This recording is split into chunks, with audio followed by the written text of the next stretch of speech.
백제 시대엔 어떤 스포츠 경기 문화가 존재했었나요? 안녕하세요. 지식틀치기입니다. 먼저 답변 드리기 전 이미지 저작권상 화면과 음성이 고르지 않은 점 양해 바랍니다. 영상을 끝까지 시청해주시고 좋아요 한 번씩 눌러주세요. 영상을 만드는 사람에게 큰 힘이 됩니다. 답변 드리겠습니다. 백제뿐만 아니라 고대 국가는 항상 전쟁의 위험 속에서 살고 있었습니다.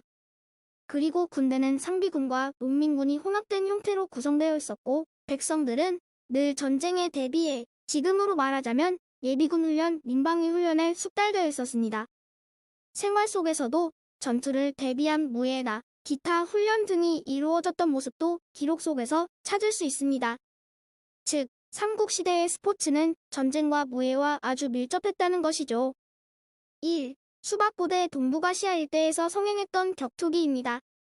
중국, 한국, 일본 등지에서 수박이 군사들의 훈련뿐 아니라 백성들의 일상적인 놀이나 엄숙한 예식 행사 때도 행해졌습니다. 그냥 대련일 뿐인데도 수박을 하면서 뼈가 부러지거나 죽는 일이 비일비재했던 걸로 봐서는 스포츠라기엔 살벌하죠. 2. 사냥고대에는 전투 기술을 연마하기 위한 방편으로 사냥도 성행했습니다.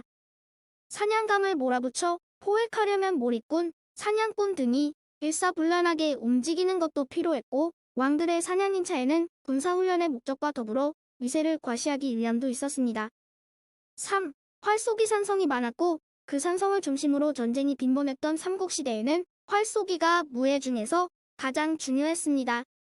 그리고 백제에서는 왕이 백성들을 모아놓고 활쏘기 시합을 벌였다는 기록도 있어 당시 백제뿐 아니라 삼국에서는 성행했습니다.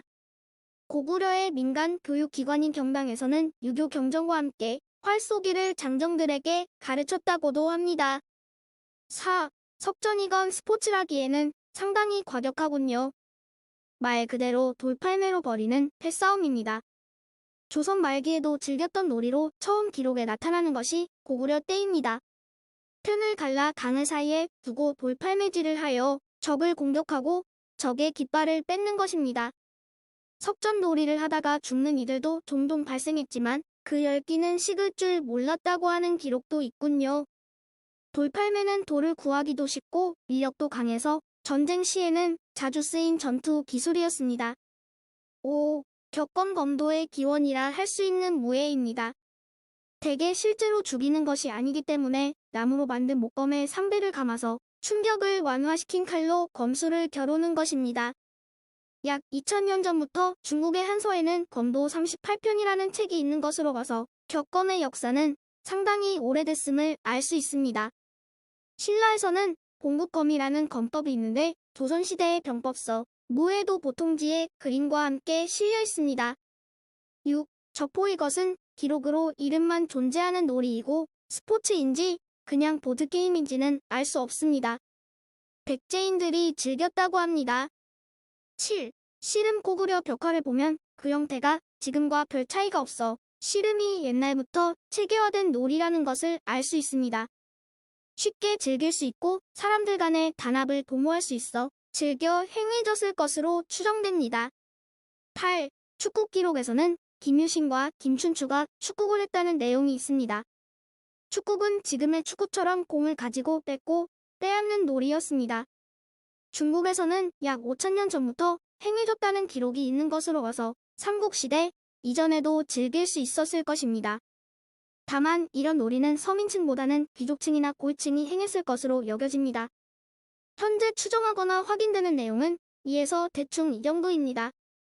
앞으로 좀 더 연구가 된다면 더 많이 알 수 있겠지요. 지금까지 지식틀찌기였습니다. 다음 영상은 더욱 호기심 많은 질문들로 업데이트될 예정입니다. 구독하시면 일상생활에서 가끔 궁금한 질문들이 함께할 것입니다. 지식과 상식 얻어가세요. 감사합니다.